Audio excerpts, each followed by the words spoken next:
fiction, science fiction, horror, fantasy, crime, LGBT, thriller. You have now entered the House of Mystery. Welcome back into the House of Mystery. I'm Al Moore, and I got Mr. Michael Hawley in the house today. That is correct. The Hawley machine is here. It's running rusty. So what's going on with the Hawley world? You're doing a book signing or a show, aren't you, coming up? Yeah. Adam Berry, from Kindred Spirits. He's got an event, and he asked me to do a Jack the Ripper lecture for him. So I'm going to be doing some book signing there. Then I got another thing that I'll be doing, too. So fun times. Yeah, no, it'll be good. It's good to get out and get exposure and stuff and talk to people, and they can tell you about how they heard about you on the show. Yes, that's right. Yeah. Well, let's see. We've got another writer. It's a little different than Jack the Ripper, so it's different for you, but still, it's good. His new book is part of a 2-book series. It's called Remote the Six, and it's part of the Remote series, book series, which there's 2 of them. This is book 1 coming out April 8th. If you figured out what I just said, then we've got it made. So, Eric Rickstad, thank you for being here. Hey, thank you for having me. Appreciate it. So, Eric, what's going on here? This is quite a change from the last book we interviewed you for, so this is a different kind of path. Because the last one was about that shooting and the guns and all that, and yeah, Lilith. And that, yeah. So it was this is quite different scenario. How did this come about? Well, I'd always wanted to write. Most of my books are set in smaller towns or suburban sort of. They're crime novels. Lilith was probably more the departure than this one is from my others. But and I wanted to write something that had a big reach that went out across the country, a serial killer sort of novel, FBI manhunt. We're all intrigued by serial killers for better or worse, and also repulsed by them. And I had this idea for this killer and for this protagonist, an FBI agent.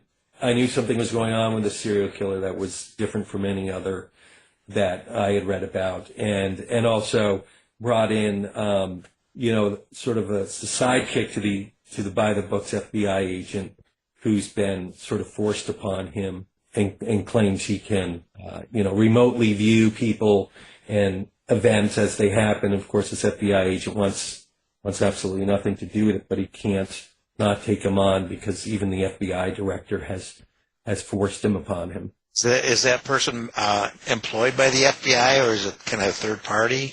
Yeah, he's sort of a vague, enigmatic guy who has the backing of the FBI, Lukas Stark's immediate superior and the FBI director himself, and has supposedly worked for, the CIA on finding some real vile culprits across the globe.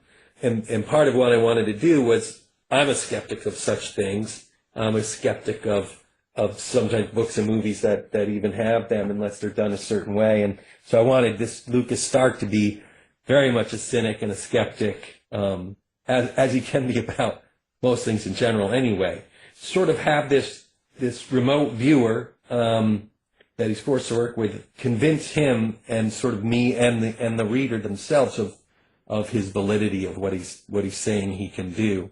And always have this element where the FBI agent, Lukas Stark, isn't always convinced he's being had or not, and can't understand there's a mystery behind this man of why does the FBI director believe this so much? Why can't they prove to me that he worked for the CIA? And slowly he becomes intrigued by this guy as they're forced to work together to find this serial killer that has killed families across the country without there being seeming any connection at all between his victims. Now, remote viewing.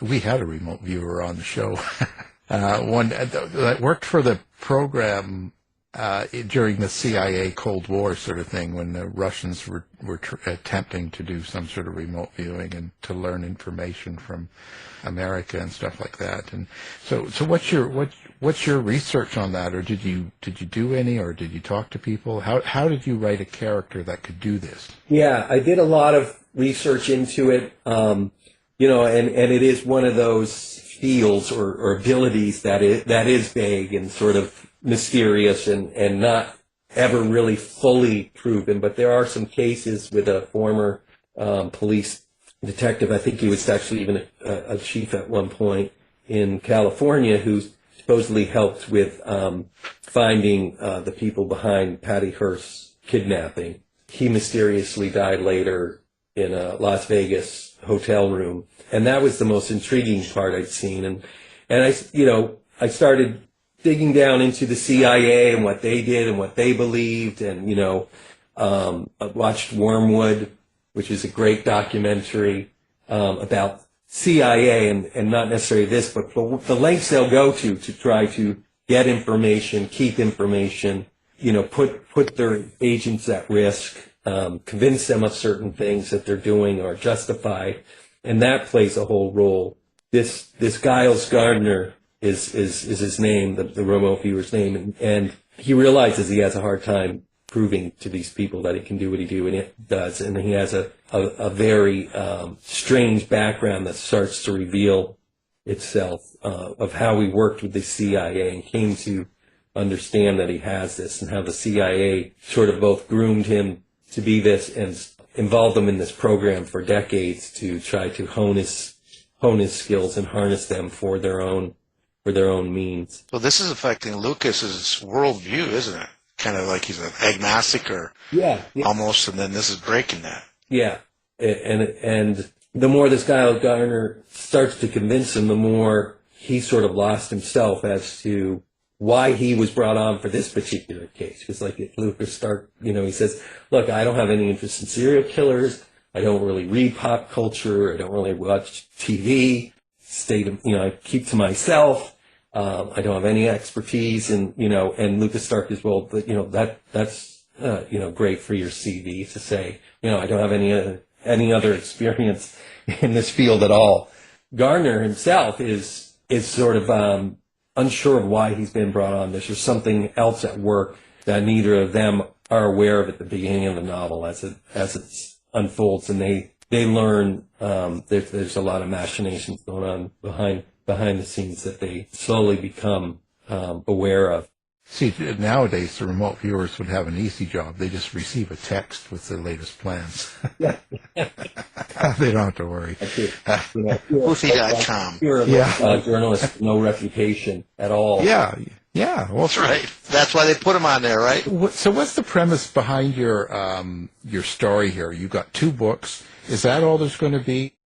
I don't think it will. They're coming out back to back, but I think there'll be others that come along behind it. They both end on big sort of cliffhangers, and I love to write cliffhangers. I love to write each chapter has sort of its own cliffhanger where you're baited to keep reading. So the premise is the serial killers going across the country, basically killing families and arranging them in ever increasingly bizarre tableaus in their homes without any sign of entry, any sign of struggle, any sign of resistance or anything. These two are forced to work together to try to figure out how this is possible. And the remote viewer does start to give tips that may or may not be verifiable, let's say.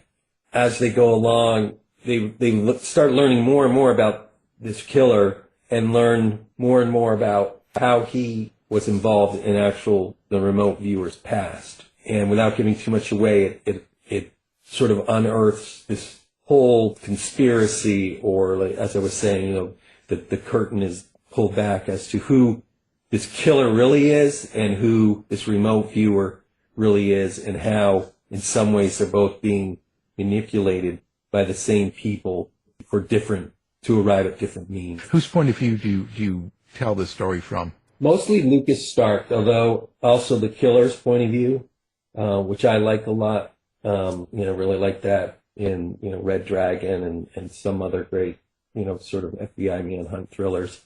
But I also get into Garnier's point of view. So those three points of view, it's third person, and you sort of go in and out of each of their points of view. The main protagonist, the main character is Lukas Stark, but I go into how do you create dialogue in this sort of situation between the characters and how they interact?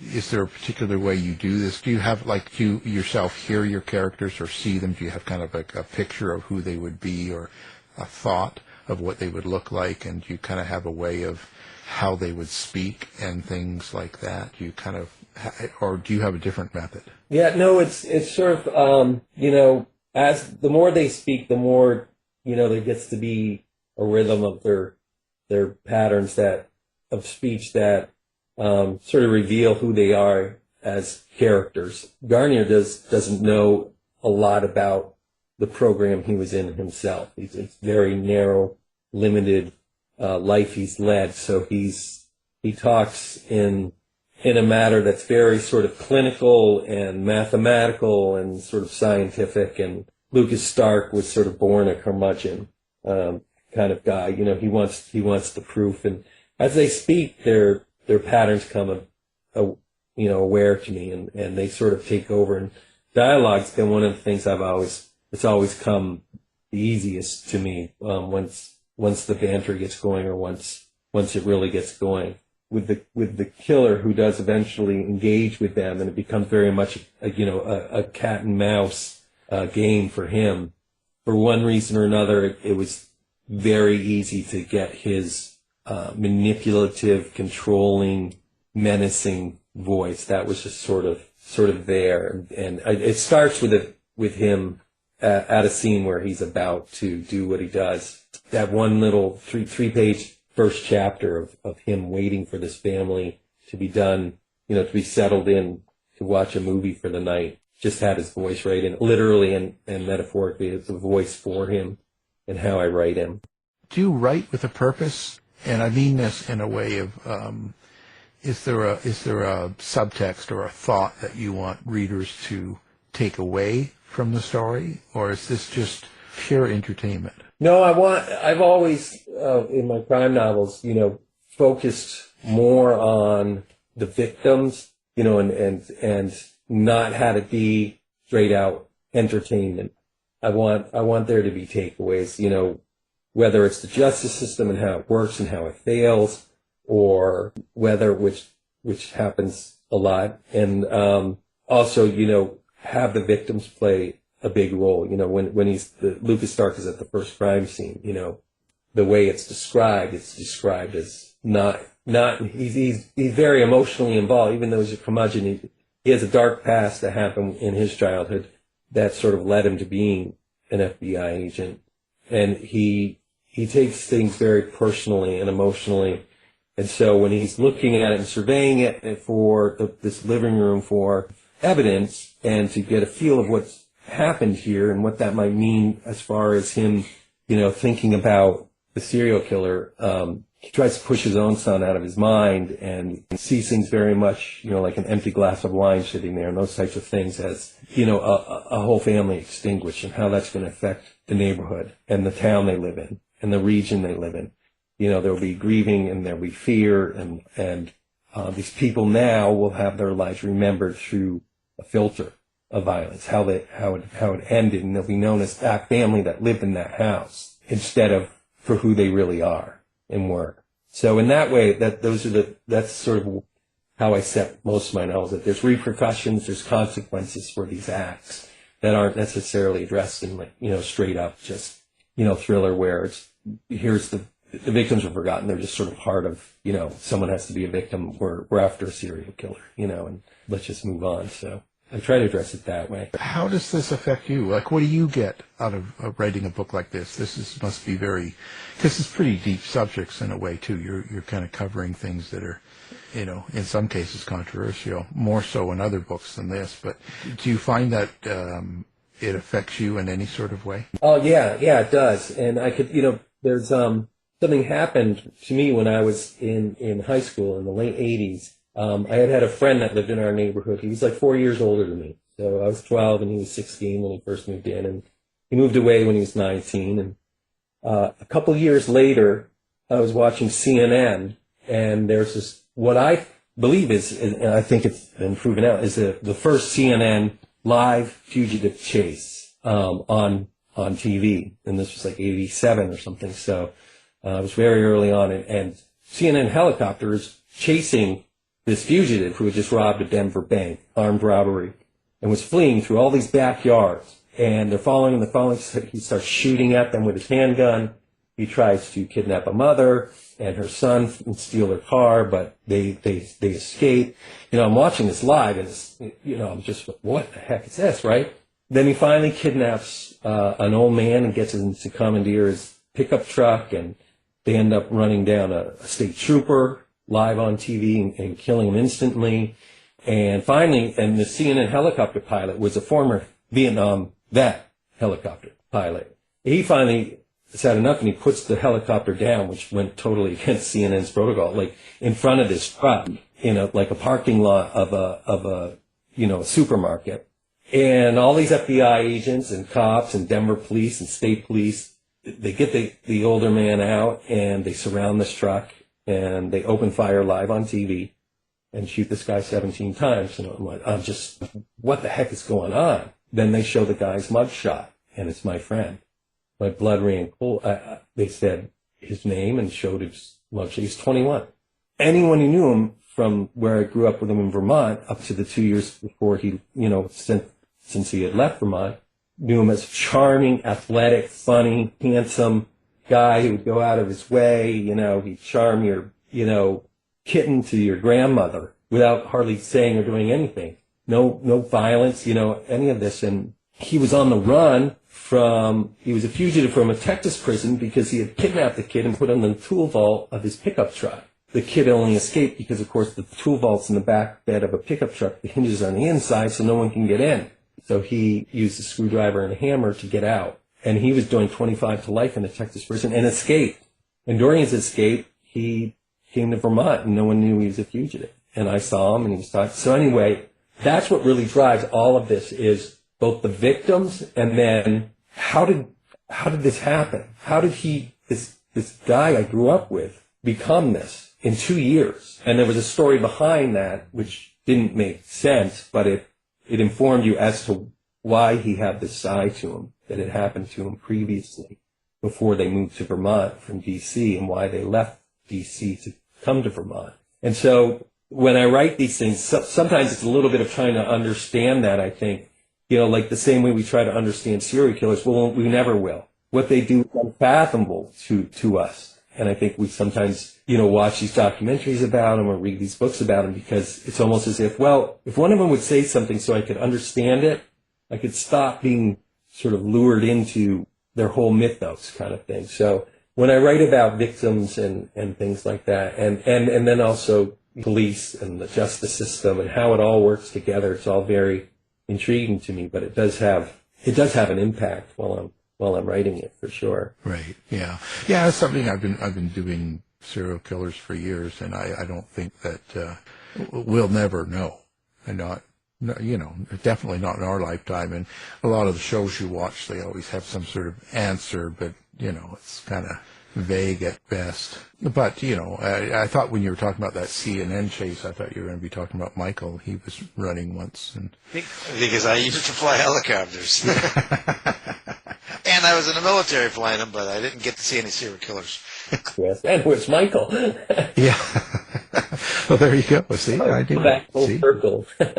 Yeah, see, remote viewing going on here. Well, that's interesting. That's interesting how it all came together, and how long did it take you to put together these two books? I think each took about a year and a half or so. A question on, because serial killers both, Al and I, we focused on that, just their lack of remorse. Did you do research on any of the modern day serial killers and try to figure out, serial offender motivation and motives to try to get a better feel for it? Yeah, a lot of it is, you guys, delve into it even more, but that idea of, some of it is psychosexual obsession, it's tied in entirely with some sort of sexual motivation, and some of it stems from childhood. But what I've really sort of taken away is that they're all master manipulators, and they all crave focus on them. And it seems to be that one-on-one thing where they're in total control and have total power. And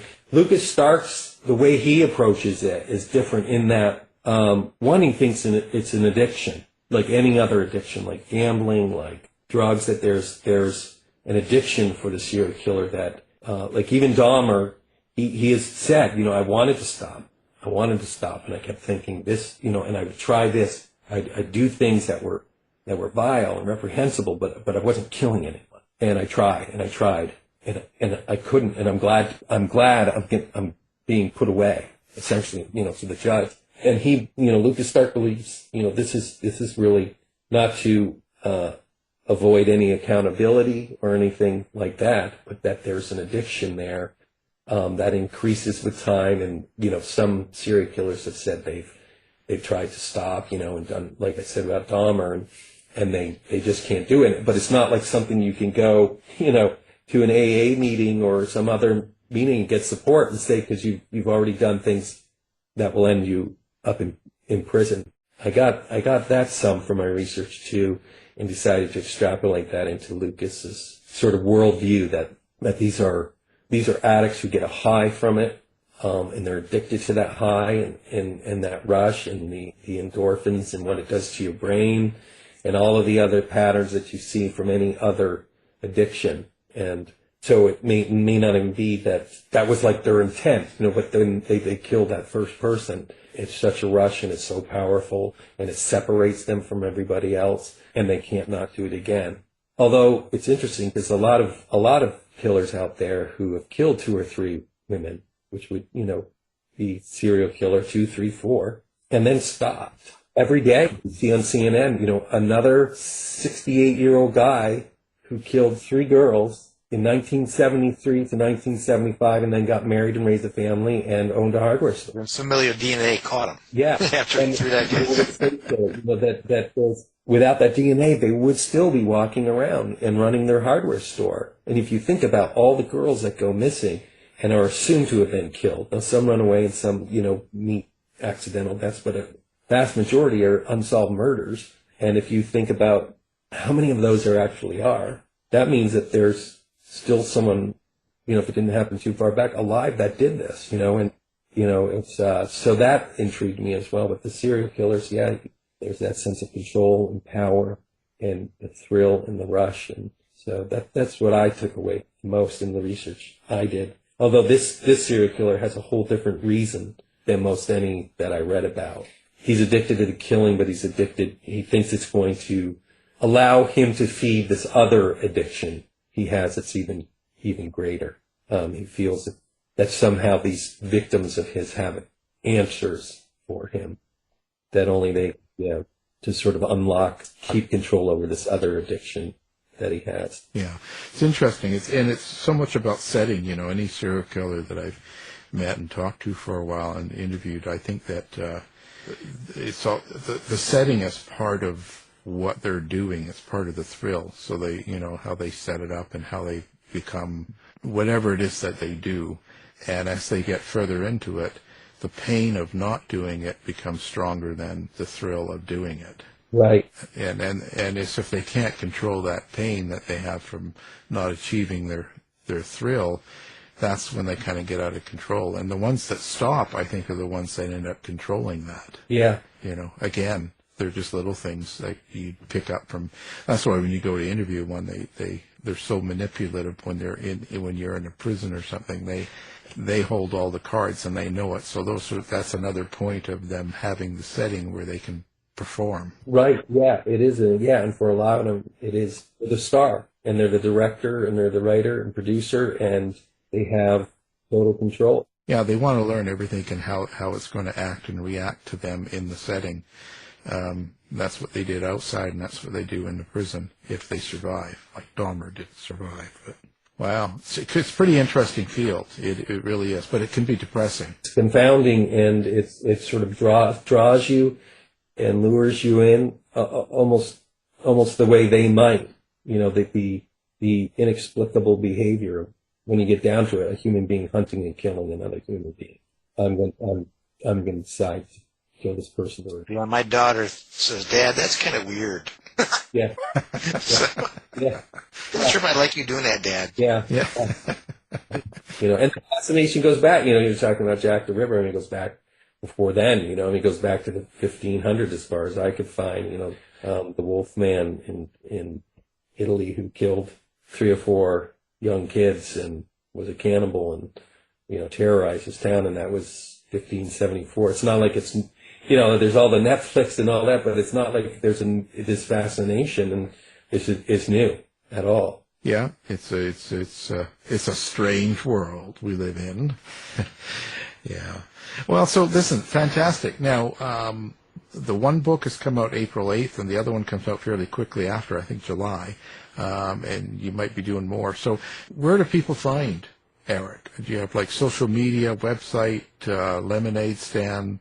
Where do people find you? I'm at Eric Rickstad on, I'll call it Twitter, and Eric Rickstad author on Instagram.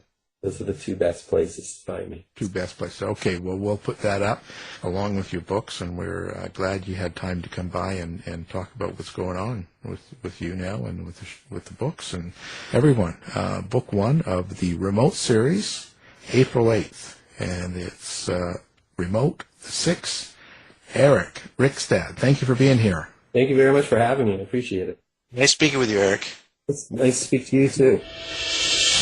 This has been a production of the House of Mystery Radio Show. To find out more about our show, guests, or hosts, go to our website at houseofmysteryradio.com.